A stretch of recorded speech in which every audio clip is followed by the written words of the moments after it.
The email arrived at 9:03 a.m. on a Tuesday. Please join me in welcoming James Anderson to the engineering team. He'll be shadowing you for the next 2 weeks to learn our systems. I stared at my screen, a cold feeling settling in my stomach. After 12 years at Quantum Dynamics, I knew what shadowing really meant.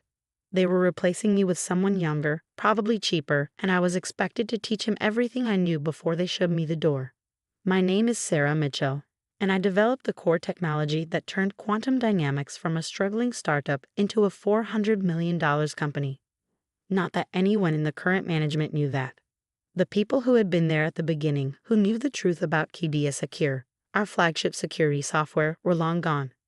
Victoria Kane, our new CEO, who had arrived 6 months ago full of fresh perspectives and strategic realignment plans, stood in my office doorway with a plastic smile. Behind her was James Anderson, looking uncomfortable in his crisp new shirt and trying too hard to seem confident. Sarah, Victoria's voice dripped with false warmth. James here is a brilliant graduate from Stanford. Top of his class. I know you'll show him everything he needs to know about our systems. Everything he needs to know. I almost laughed. The core architecture of Qdia Secure had taken me 3 years to develop, working nights and weekends in my tiny apartment, fueled by coffee and determination. The patent application I filed under my own name, before Quantum Dynamics even existed, was buried in a drawer at home, a security measure I'd taken when I first sensed the company's culture changing. Of course, I replied, gesturing to the empty chair beside my desk. Happy to help. Victoria's smile tightened slightly. We both knew this wasn't a request. In tech, when they ask you to train your replacement, refusing is career suicide.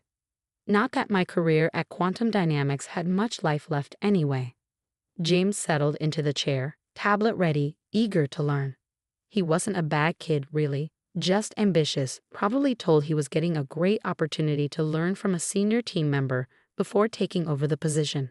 I doubted they told him he was here to replace someone who had been with the company since it was 6 people working out of a converted warehouse. Let's start with the basics, I said, pulling up the system architecture diagrams. Qdia Secure operates on a proprietary encryption protocol.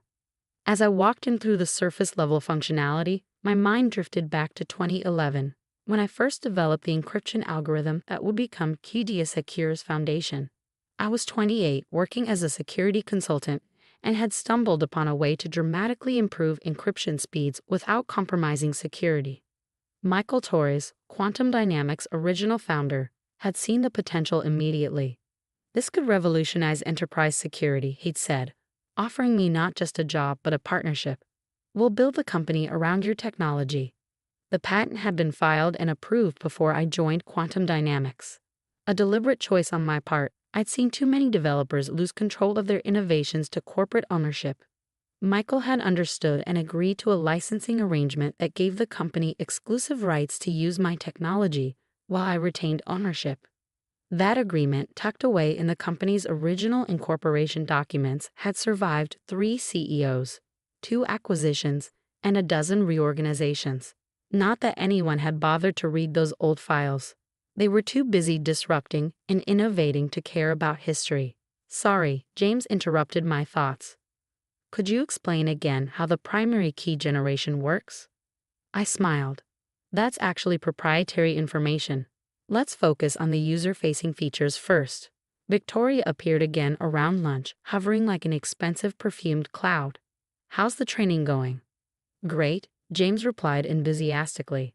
Sarah knows this system inside and out. Yes, Victoria's eyes narrowed slightly. After so many years, I would hope so. Though sometimes fresh perspectives are what we need to move forward. The message wasn't subtle. I was outdated, resistant to change, probably too expensive. Never mind that Qdia Secure's core technology was my creation, that every major improvement had come from my work, that our biggest clients stayed because they trusted my expertise. Over the next week, I taught James what I could, the public-facing features, the basic maintenance procedures, the customer support protocols. But the heart of the system, the proprietary encryption engine that made everything work, that I kept to myself, not out of spite, but out of principle, some things you earn through years of work, not 2 weeks of shadowing. Victoria called me into her office on Thursday afternoon. The HR director, Paul, sat stiffly in one corner, trying to look invisible. Sarah, Victoria began, shuffling papers on her desk. As part of our ongoing reorganization, we're making some changes to the engineering department. I kept my face neutral. Here it comes. Your contributions have been valuable, but we're moving in a new direction. More agile, more innovative. We need people who can adapt to rapid change. The irony of being called inflexible by someone who didn't understand the technology that paid her salary was almost amusing. We're offering a generous severance package, Paul chimed in, sliding a folder across the desk. 2 months' pay, health coverage through the end of the quarter. I opened the folder, skimming the agreement. Standard corporate language about confidentiality, non-competition, surrendering all rights to intellectual property developed during employment. When would this be effective? I asked, though I already knew the answer. Today will be your last day, Victoria said, not even trying to sound apologetic. James has picked things up quickly, and we need to move forward with our new initiatives. I closed the folder without signing. I'll need to review this with my lawyer. Victoria's smile faltered slightly. The severance is contingent on signing today. Then I'll have to decline. I stood up, straightening my jacket. I'll clean out my desk. Sarah, Victoria called as I reached the door. I know change is hard, but this is business. No need to be difficult about it. I turned back, meeting her gaze. You're right. It is business. Walking back to my desk, I felt lighter than I had in months. James looked up as I started packing my things into a box. Are you leaving? He asked, genuine concern in his voice. Yes. Apparently, I'm not agile enough for the new direction. But I've barely learned anything about how the core system works. I paused, a framed photo of the original quantum dynamics team in my hands. Some things take more than 2 weeks to learn, James. Good luck. Victoria watched from her office as I walked out, probably congratulating herself on executing another successful strategic realignment. She had no idea what was coming. At home, I pulled out the patent documentation, the original licensing agreement, and 12 years of system documentation. Everything that proved I wasn't just another replaceable cog in their corporate machine. I called Michael Torres, who had retired to Arizona 3 years ago. They finally did it, huh? He said when I told him what happened. Yep. New CEO, new direction, same old story. They have no idea about the patent. Apparently not. Victoria Kane seems to think everything belongs to the company. Michael's laugh was bitter. You were smart to keep the patent separate. What are you going to do? I looked at the carefully preserved documents spread across my desk. I'm going to remind them that innovation isn't just about moving forward. Sometimes it's about remembering how you got there in the first place. Need any help? Michael asked. I still know some people on the board. Not yet, I said, already drafting an email to my lawyer. Let's see how they handle the first surprise. That night, I sat at my computer, looking at the administration console for QD Secure's licensing system. A small piece of code, hidden in the original implementation that only I knew about. In 3 days, when the monthly license validation check ran, they would discover exactly who owned the technology they took for granted. Victoria Kane thought she was making a smart business decision, streamlining operations by removing expensive legacy employees. She was about to learn that some legacies are worth keeping. I hit a few keys, implementing changes that would take effect when the system next checked its licensing status. Then I went to bed, sleeping better than I had in months. The reckoning was coming, and I had front-row seats to watch it unfold. 3 days after my dismissal, at exactly 3:00 a.m. Eastern Time, QD Secure's monthly license validation check ran automatically. Within seconds, error messages began flooding the system. By 3:01 a.m., every instance of QD Secure running on client servers worldwide displayed the same message. License verification failed. Patent holder validation required. I was awake, sitting at my home office desk with a cup of coffee, watching it all unfold through the monitoring system I had quietly maintained. Victoria Kane's phone would start ringing any minute now. The first call came at 3:07 a.m. from Goldman Financial, one of Quantum Dynamics' biggest clients. Their entire trading security infrastructure had gone into safe mode, halting all transactions. By 3:15 a.m., 14 more major clients had reported complete system shutdowns. My phone buzzed. A text from James Anderson. Everything's crashed. No one knows what's happening. Help? I set my phone aside without responding. Poor James was about to learn a valuable lesson about corporate politics and intellectual property rights.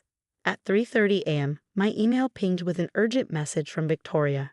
Sarah, there seems to be some sort of system malfunction. We need you to come in immediately to assist with recovery. We'll pay emergency consulting rates. I smiled at her attempt to sound professional while her company was imploding. My response was brief. I'm afraid I'm not available for consulting at this time. However, you might want to review the original patent and licensing documentation for heartwarming. Pay particular attention to patent US 8,429,671B, filed under my name in 2011. By 4:00 a.m., Quantum Dynamics' legal team had discovered what Victoria should have known before firing me. I owned the core technology. The licensing agreement gave me the right to revoke access if the company breached certain conditions, including maintaining the original developer's involvement in the system's operation. My phone rang again. Victoria's number. I let it go to voicemail. Sarah, this is completely unprofessional. Her voice was tight with barely controlled panic. You can't just shut down our entire system. Call me immediately. I drafted a quick email to my lawyer instead, copying Victoria. As the legal owner of patent US 8,429,671B and pursuant to Section 7.3 of the original licensing agreement with Quantum Dynamics, attached, I am exercising my right to suspend the company's access to my intellectual property following their breach of our ongoing operational agreement. I am happy to discuss reinstatement terms with authorized representatives. The sun was rising when my doorbell rang. I checked the security camera to see Victoria herself standing on my porch, looking considerably less polished than usual in hastily thrown-on clothes. I opened the door but didn't invite her in. This is sabotage, she said without preamble. We'll sue you for damages. Actually, I replied calmly, it's asset protection. And before you waste money on lawyers, you might want to check with your board of directors.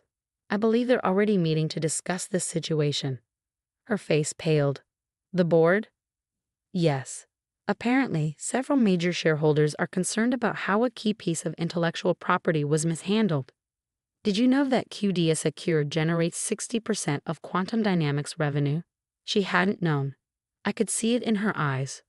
What do you want? She asked, her voice softer now.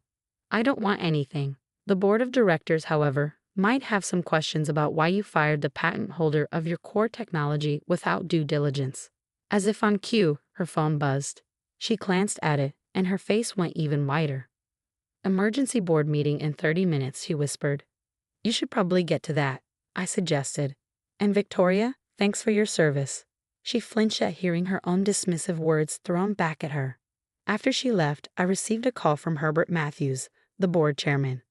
Ms. Mitchell, his voice was grave. We've just reviewed the patent and licensing documentation. Why didn't you mention this during your termination? Would it have mattered? I asked. Victoria Kane was brought in to modernize the company. Apparently, that meant discarding anything she didn't understand. The board has called an emergency session, he said. We would appreciate your attendance. I agreed to video conference in. No need to leave my comfortable home office for their corporate crisis. At 9:00 a.m., I connected to the board meeting. Victoria sat at one end of the table, looking like she hadn't slept. James Anderson was there too, probably to explain why he couldn't get the system working again. Ms. Mitchell, Herbert began, we find ourselves in an unprecedented situation. 17 major clients have threatened to cancel their contracts if service isn't restored immediately. Our stock price is already dropping in pre-market trading. That sounds serious, I observed mildly. Sarah, please, Victoria interrupted. Just tell us how to restart the system. I leaned back in my chair, letting the moment stretch out. The system doesn't need to be restarted, I explained. It needs to be properly licensed. As the patent holder, I'm happy to discuss new terms. Terms? Victoria's voice rose. We own the system. No, Herbert corrected her sharply. We have a licensing agreement that you apparently didn't bother to review before terminating its key stakeholder. James raised his hand tentatively. I've been trying to understand the core encryption engine, but there are parts that aren't documented anywhere in our codebase. That's because those parts are proprietary, I explained. They belong to me, not Quantum Dynamics. What you have is a licensed implementation. Victoria started to speak, but Herbert cut her off. Ms. Mitchell, what would it take to resolve this situation? I opened a document on my screen and began sharing it with the meeting. I've prepared a new licensing agreement, I said. The terms are simple. I retain patent ownership and return to Quantum Dynamics as Chief Technology Officer with full autonomy over the technical direction of QDS Secure and any derived products. Additionally, I want a complete review of recent terminations in the engineering department. Good people were lost due to age discrimination and false claims of obsolescence. The board members exchanged glances. Herbert leaned forward. And if we agree to these terms, then I can have the system back online in about 5 minutes. Victoria stood up abruptly. This is extortion. No, Herbert's voice was ice. This is consequences. Please wait outside while the board discusses Ms. Mitchell's terms. As Victoria stormed out, I caught James trying to hide a smile. The board's deliberation took exactly 12 minutes. When they returned, Herbert spoke directly to my video feed. Your terms are accepted, Ms. Mitchell. The board has also accepted Victoria Kane's resignation, effective immediately. When can you start? I pretended to check my calendar, though I'd been prepared for this moment for days. How about now? I opened my laptop's command console and entered a series of commands. Around the world, QDS Secure systems began coming back online. James's eyes widened as he watched the monitoring dashboard turn from red to green. That's it, he asked. Just like that. Just like that, I confirmed. Sometimes the most powerful code is the simplest. Speaking of which, James, I hope you're ready to learn how this system really works. This time without the 2-week deadline. Herbert cleared his throat. Ms. Mitchell, the board would appreciate a full briefing on the technical architecture when you have a moment. We want to ensure nothing like this happens again. Of course, I agreed. Though I suggest we start with a review of the company's intellectual property management policies. After all, innovation isn't just about creating new technology. It's about respecting and protecting the innovations you already have. As the meeting ended, I sat back in my chair, allowing myself a small smile. In 3 days, I had gone from discarded employee to Chief Technology Officer. But more importantly, I had reminded Quantum Dynamics that true innovation doesn't come from flashy MBAs with buzzwords. It comes from the people who build, maintain, and understand the technology that makes everything possible. My phone buzzed with a message from James. Does this mean I still have a job? Yes, I replied, but now you'll be learning from me properly, not just shadowing. Hope you're ready for some real engineering. Outside my home office window, the morning sun had fully risen. Somewhere across town, Victoria Kane was probably clearing out her office, learning her own lesson of the danger of underestimating legacy employees. But my work was just beginning. I had a company to rebuild, a culture to fix, and a new generation of engineers to mentor properly. After all, that's what real innovation looks like. 6 months into my role as CTO of Quantum Dynamics, I sat in what used to be Victoria Kane's office, reviewing the changes we'd implemented since that dramatic night when QD Secure went dark. The wall that once displayed Victoria's MBA and corporate awards now showcased something far more meaningful: patents and technical innovations from our engineering team. The company's transformation had been dramatic, but not in the way Victoria had envisioned with her strategic realignment. We hadn't become more agile by discarding experienced engineers. Instead, we'd grown stronger by recognizing and nurturing talent at all levels. James Anderson, whom Victoria had hired to replace me, had turned out to be an excellent engineer once freed from corporate politics. He now led our development team, having learned the true complexities of QD Secure's architecture. More importantly, he'd learned the value of respecting experience over buzzwords. Sarah? He appeared in my doorway, tablet in hand. You're going to want to see this. He handed me the tablet, displaying a news article. Former Quantum Dynamics CEO Victoria Kane's new venture files for Chapter 11 bankruptcy. I skimmed the article, noting how her attempt to launch a competing security software company had failed spectacularly. Apparently, investors had been skeptical of a CEO who had managed to lose control of her previous company's core technology. "Karma's interesting, isn't it?" James commented. "It is," I agreed, handing back the tablet. "Though I prefer to focus on what we're building rather than others' failures. How's the new encryption protocol coming along?" His face lit up. "Actually, that's the other thing I wanted to show you. The team's made a breakthrough." I followed him to the engineering floor, which looked vastly different from 6 months ago. Gone were the sterile cubicles Victoria had insisted on. Instead, we had collaborative spaces, testing labs, and walls covered in whiteboards filled with complex algorithms. More importantly, the demographics had changed. After reviewing the terminations under Victoria's tenure, we discovered a clear pattern of age discrimination. Many experienced engineers had been pushed out under the guise of modernization. One of my first acts as CTO had been to reach out to those who had been unfairly terminated. Many had returned, bringing with them decades of valuable experience. Now our teams were truly diverse, with seasoned veterans working alongside fresh graduates, each learning from the other. Maria Chen, one of the legacy engineers Victoria had pushed into early retirement, was now leading our research division. At 62, she had more patents to her name than most Silicon Valley startups. "The new hybrid encryption model is showing remarkable results," she explained, pulling up test data. "By combining your original algorithm with the quantum-resistant approach David suggested, we've increased processing speed by 340% while maintaining security integrity." David, a recent graduate who would have been considered too inexperienced for such responsibility under the old regime, beamed with pride. This was how real innovation happened, through collaboration, not competition. The quarterly board meeting the following week highlighted just how much had changed. Instead of PowerPoint presentations full of business jargon, we had live demonstrations of technical achievements. The board members, who had once glazed over during technical discussions, were now actively engaged. "Ms. Mitchell," Herbert Matthews began, "the numbers speak for themselves. Revenue is up 85% year over year. Client retention is at 98%. And our market share in the security sector has increased by 23%. I nodded, but directed attention to a different slide. More importantly, look at our innovation metrics. Patent filings are up 150%. Our engineering retention rate is now 94%, compared to 40% under previous management. And our technical support satisfaction scores are the highest in the industry, all while maintaining the highest average employee age in the sector," Maria added proudly. "Experience matters." The board's support had been crucial in implementing these changes.